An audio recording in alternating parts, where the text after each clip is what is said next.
ಎಲ್ಲರೂ ಹೇಗಿದ್ದೀರಾ? ಎಲ್ಲರೂ ಚೆನ್ನಾಗಿದ್ದೀರಾ ಅಂತ ಭಾವಿಸ್ತಾ ಈ ವಿಡಿಯೋನ ನಾನು ಸ್ಟಾರ್ಟ್ ಮಾಡ್ತಾ ಇದ್ದೀನಿ. ಎಸ್, ಸ್ಯಾಟರ್ಡೆ ಸಂಡೇ ಮುಗೀತು, ವೀಕು ಸ್ಟಾರ್ಟ್ ಆಗಿ ಆಲ್ರೆಡಿ 2 ಡೇಸು ಆಗಿದೆ.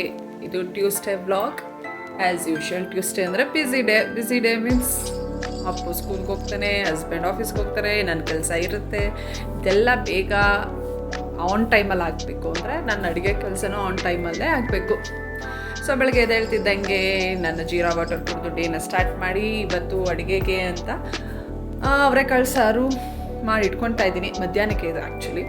ಸೊ ಮಧ್ಯಾಹ್ನ ನನಗೆ ಟೈಮ್ ಸಿಗೋಲ್ಲ, ಸೊ ಬ್ಯುಸಿ ಇರ್ತೀನಿ ಯಾವಾಗಲೂ ಅಂದರೆ ಆಬ್ವಿಯಸ್ಲಿ ವೀಕ್ ಡೇಸ್ ಬ್ಯುಸಿನೇ, ಕೆಲಸ ಇರುತ್ತೆ. ಸೊ ಅದಕ್ಕೋಸ್ಕರ ಬೆಳಗ್ಗೆನೇ ಬೇಗ ಎದ್ದು ಸ್ಕೂಲ್ ಲಾಗಿನ್ ಆಗೋಕ್ಕಿಂತ ಮುಂಚೆನೇ, ಯೋಕ್ಷಿತ್ ಸ್ಕೂಲ್ಗೆ ಹೋಗೋಕ್ಕಿಂತ ಮುಂಚೆನೇ ತಿಂಡಿ ಆ್ಯಂಡ್ ಅಡುಗೆ ಕೆಲಸನ ಮಾಡಿ ಮುಗಿಸ್ಕೊಳ್ಳೋಕ್ಕೆ ಆದಷ್ಟು ಟ್ರೈ ಮಾಡ್ತೀನಿ. ಹೆಣ್ಮಕ್ಳ ಲೈಫ್ ಅಂದರೆ ತುಂಬ ಚೇಂಜ್ ಆಗುತ್ತೆ ಅಲ್ವಾ? ಮದುವೆಗಿಂತ ಮುಂಚೆನೇ ಬೇರೆ ಲೈಫ್, ಮದುವೆ ಆದಮೇಲೆ ಇನ್ನೊಂದು ಲೈಫ್. ಮದುವೆಗಿಂತ ಮುಂಚೆ ನಾನಂತೂ ಏನೂ ಮಾಡ್ತಿರಲಿಲ್ಲ. ಸ್ಟಡೀಸ್, ಆಫೀಸ್ ಅಂತಲೇ ಆ ಲೈಫ್ ಕಳೆದೋಯ್ತು. ಬಟ್ ಈಗ ಲೈಫ್ ಆ ಥರ ಅಲ್ಲ.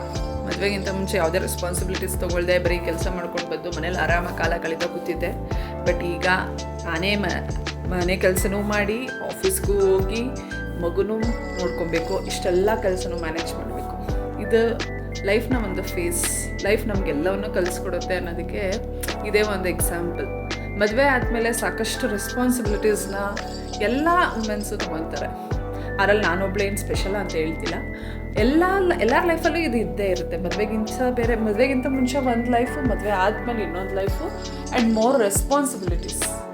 ಮದುವೆಗಿಂತ ಮುಂಚೆ ನಮ್ಮನ್ನು ಕೇರ್ ಮಾಡೋದಕ್ಕೆ ತುಂಬ ಜನ ಇರ್ತಿದ್ರು, ಮದುವೆ ಆದಮೇಲೂ ಕೇರ್ ಮಾಡೋಕ್ಕಿರ್ತಾರೆ. ಬಟ್ ಆ ಕೇರ್ ಮಾಡೋಕ್ಕಿದ್ರು ಮನೆ ಜವಾಬ್ದಾರಿಗಳು, ಮಗು ನೋಡ್ಕೊಳ್ಳೋದು, ಮನೆ ಕೆಲಸ ಮಾಡೋದು, ಜೊತೆಗೆ ನಮ್ಮ ಕರಿಯರು, ಇದೆಲ್ಲ ನಮ್ಮ ಕೈಯಲ್ಲೇ ಇರುತ್ತೆ. ಸೊ ಲೈಫ್ ಅಂತೂ ತುಂಬ ಚೇಂಜ್ ಆಗಿರುತ್ತೆ.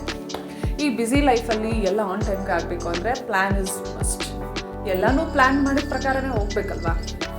ಒಂದೊಂದು ಸರಿ ಪ್ಲ್ಯಾನ್ ಪ್ರಕಾರ ಹೋಗುತ್ತೆ, ಒಂದೊಂದು ಸರಿ ಹೋಗಲ್ಲ. ಸೊ ಲೈಫ್ ಅನ್ನೋದೇನು ಪರ್ಫೆಕ್ಟ್ ಅಲ್ಲ ಅಲ್ವಾ? ಅದನ್ನು ನಾವು ಅರ್ಥ ಮಾಡಿಕೊಂಡು ನಮ್ಮ ಕೈಲಾದಷ್ಟು 100% ಎಫರ್ಟ್ನ ಕೊಟ್ಟರೆ ಆಬ್ವಿಯಸ್ಲಿ ಲೈಫ್ ಅಂತೂ ಸ್ವಲ್ಪ ಸ್ಮೂತಾಗಿ ಹೋಗುತ್ತೆ ಅಂತ ನಾನು ಅಂದ್ಕೊಂಡಿದ್ದೀನಿ. ಎಸ್, ಇವತ್ತೆಲ್ಲ ಕೆಲಸ ಅಂದರೆ ಅಡುಗೆ ಮುಗಿಸಿ ಯೋಕ್ಷಿತ್ಗೂ ಪ್ಯಾನ್ಕೇಕ ಕೊಟ್ಟಿದ್ದೆ, ಅವನು ತಿಂದು ಹೋದ. ಸೊ ನಾನು ಈಗ ಕೆಲಸಕ್ಕೆ ಅಂತ ಕೂತ್ಕೊಂಡೆ. ಲಾಗಿನ್ ಆಗೋಕ್ಕಿಂತ ಮುಂಚೆನೇ ತಿಂಡಿ ಎಲ್ಲ ಆಯಿತು. ಸೊ ಒಂದು ಸ್ಕೂಲ್ 9 to 12 ಇದೆ, 3 hours. ಹಂಗಾಗಿ ಹಿಂಗೆ ಬಂದುಬಿಡುತ್ತೆ. ನನಗಂತೂ ಅದು 3 minutes ಅಂತಲೇ ಫೀಲ್ ಆಗುತ್ತೆ.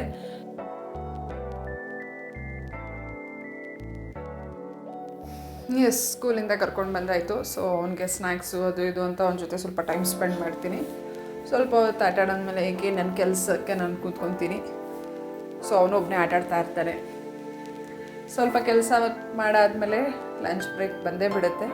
ಸೊ ಲಂಚ್ ಬ್ರೇಕಲ್ಲಿ ನಾನು ಮುದ್ದೆ ಅನ್ನ ಎರಡನ್ನೂ ಮಾಡ್ಕೊಳ್ಳೋಕ್ಕೆ ಟ್ರೈ ಮಾಡ್ತೀನಿ. ಬಿಕಾಸ್ ಸಾಂಬಾರು ಬೆಳಗ್ಗೆನೇ ಆಗಿರೋದ್ರಿಂದ ಈ ಮುದ್ದೆ ಅನ್ನನ ಬೇಗ ಮಾಡಿಕೊಂಡ್ರೆ ಎಲ್ರಿಗೂ ಊಟ ಮಾಡೋದಕ್ಕೆ ಸರಿ ಹೋಗುತ್ತೆ ಅಂತ.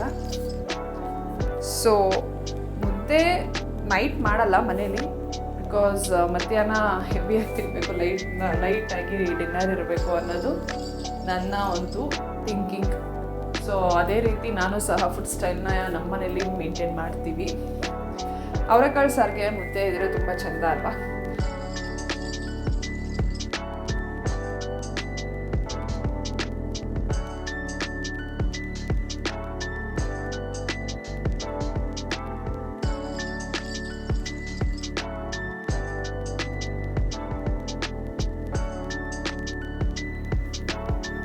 ಸಾಂಬಾರನ್ನ ಬಿಸಿ ಮಾಡಿಕೊಂಡು ಊಟಕ್ಕೆ ರೆಡಿ ಆಗ್ತಾ ಇದೆ.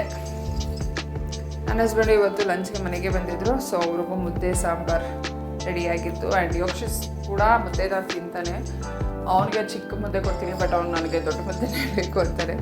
ಬಟ್ ಏನೇನೋ ನೈಸ್ ಮಾಡಿ ಅವನಿಗೆ ಚಿಕ್ಕ ಮುದ್ದೆನ ಕೊಟ್ಟು ಊಟ ಮಾಡಿಸೋದಾಗಿರುತ್ತೆ. ಅದಾದಮೇಲೆ ಊಟ ಮಾಡಿಸಿ ಅವನ್ನ ಮಲಗಿಸಿ ನನ್ನ ವರ್ಕು ಕೂಡ ಸ್ಟಾರ್ಟ್ ಮಾಡ್ಕೊತೀನಿ ನಾನು ಊಟ ಮಾಡಿ. ಸೊ ಈ ಥರ ಬ್ರೇಕ್ಗಳಿರೋದ್ರಿಂದ, ಟೀ ಬ್ರೇಕ್, ಲಂಚ್ ಬ್ರೇಕ್ ಅಂತ ಬ್ರೇಕ್ಗಳಿರೋದ್ರಿಂದ ಸೊ ಮಧ್ಯೆ ಮನೇಲಿ ಎಷ್ಟು ಕೆಲಸ ಆಗುತ್ತೋ ಅವಾಗವಾಗ ಆ ಬ್ರೇಕ್ಗಳಲ್ಲಿ ನಾನು ಮಾಡ್ಕೊಳ್ಳೋದಕ್ಕೆ ಟ್ರೈ ಮಾಡ್ತೀನಿ. ಇಲ್ಲ ಅಂದರೆ ಮನೆ ಕೆಲಸನೂ ಆಗೋಲ್ಲ, ಆಫೀಸ್ ಕೆಲಸನೂ ಆಗೋಲ್ಲ. ಸೊ ಈವ್ನಿಂಗ್ ಎಲ್ಲ ಕೆಲಸ ಆದಮೇಲೆ ಒಂದು ಸೆಲ್ಫ್ ಟೈಮ್ ಅನ್ನೋದು ಬೇಕಲ್ವ? ಕಾಫಿ ಅಂತೂ ನಾನು ಯೂಶ್ವಲಿ ಡೈಲಿ ಕುಡಿಯೋಲ್ಲ, ಬಟ್ ಯಾವತ್ತಾದ್ರೂ ಕುಡಿಬೇಕು ಅನ್ನಿಸ್ದಾಗ ನನ್ನ ಮಗನಿಗೆ ಹಾಲು ಮಾಡಿಕೊಟ್ಟಾಗ ನಾನು ಒಂದು ಸ್ವಲ್ಪ ಮಾಡ್ಕೊಂಡು ಕುಡಿತೀನಿ. ಇದಾದಮೇಲೆ ಮತ್ತೆ ವರ್ಕ್ ಮಾಡಿ ನನ್ನ ಲಾಗೌಟ್ ಟೈಮ್ ಬಂದುಬಿಟ್ಟು 7:30 ಲಾಗೌಟ್ ಆದಮೇಲೆ ಗ್ಯಾಸ್ ಸ್ಟವೆಲ್ಲ ಸ್ವಲ್ಪ ಕ್ಲೀನ್ ಮಾಡಬೇಕಾಗಿತ್ತು. ಸೊ ಝೆಪ್ಟೋಯಿಂದ ಒಂದು ಕ್ಲೀನರ್ನ ತರಿಸಿದ್ದೆ. ನೋಡೋಣ ಹೇಗೆ ಕ್ಲೀನ್ ಆಗುತ್ತೆ ಅಂತ. ರೆಸ್ಟ್ ಮಾಡೋಕ್ಕೆ ಅಂತಲೇ ಆ್ಯಕ್ಚುಲಿ ಇವತ್ತು ಬೇಗನೆ ಮಾಡೋಣ ಕ್ಲೀನ್ ಅಂತ, ಡಿನ್ನರ್ಗಿಂತಲೇ ಮುಂಚೆ ಮಾಡಿಬಿಡೋಣ ಅಂತ ಮಾಡ್ತಾಯಿದ್ದೆ. ಓಕೆ.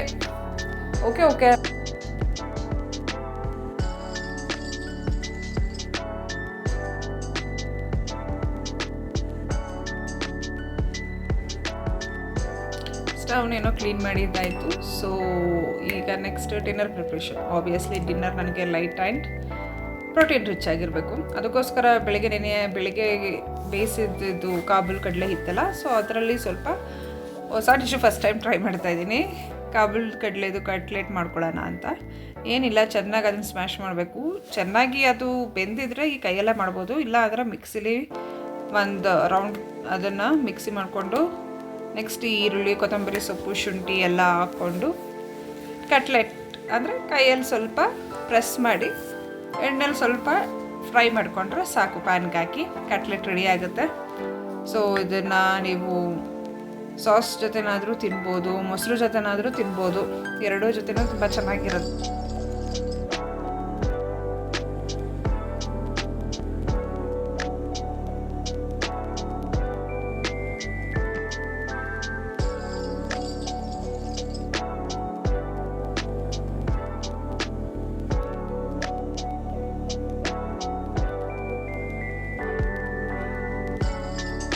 ಆ್ಯಕ್ಚುಲಿ ಈ ಥರ ಕಟ್ಲೆಟ್ನ ತುಂಬ ಥರ ಮಾಡ್ಬೋದು.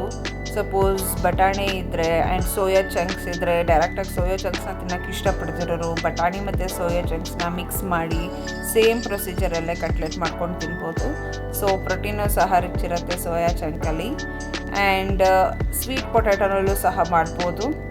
ಆ್ಯಂಡ್ ಕಾಬೂಲ್ ಕಡಲೆ, ಚೆನ್ನ ಅಂದರೆ ಬ್ಲ್ಯಾಕ್ ಚೆನ್ನ ಅದನ್ನು ಮಿಕ್ಸ್ ಮಾಡಿಕೊಂಡು ಬಟಾಣಿನೂ ಮಿಕ್ಸ್ ಮಾಡಿಕೊಂಡು ಸ್ವಲ್ಪ ಬೇಸನ್ನ ಹಾಕ್ಕೊಂಡು ಬೇಸನ್ ಹಾಕ್ಕೊಂಡು ಬೈಂಡಿಂಗಿಗೆ ಬೇಸನ್ ಬೇಕಾಗುತ್ತೆ. ಸೊ ಎಲ್ಲನೂ ಮಿಕ್ಸ್ ಮಾಡಿಕೊಂಡು ಫ್ರೈ ಮಾಡ್ಕೊತಿದ್ರೆ ನಿಮ್ಮದು ಪ್ರೋಟೀನ್ ರಿಚ್ ಫುಡ್ ರೆಡಿ ಆಗುತ್ತೆ. ಸೊ ಇದಾಗಿತ್ತು ಇವತ್ತಿನ ಡಿನ್ನರ್ ನಮ್ಮ ಮನೆಯಲ್ಲಿ. ಆ್ಯಂಡ್ ನಾನು ಸಿಗ್ತೀನಿ ಮುಂದಿನ ಬ್ಲಾಗಲ್ಲಿ. ಅಲ್ಲಿವರೆಗೂ ಟಾಟಾ, ಬಾಯ್ ಬಾಯ್, ಸಿ ಯು. ನನ್ನ ಚಾನಲ್ ನಿಮಗೆ ಇಷ್ಟ ಆದಲ್ಲಿ ಪ್ಲೀಸ್ ನನ್ನ ಚಾನಲ್ಗೆ ಸಬ್ಸ್ಕ್ರೈಬ್ ಆಗಿ ಆ್ಯಂಡ್ ವೀಡಿಯೋಸ್ನ ಲೈಕ್ ಮಾಡಿ, ಶೇರ್ ಮಾಡಿ. ಟಾಟಾ, ಬಾಯ್ ಬಾಯ್.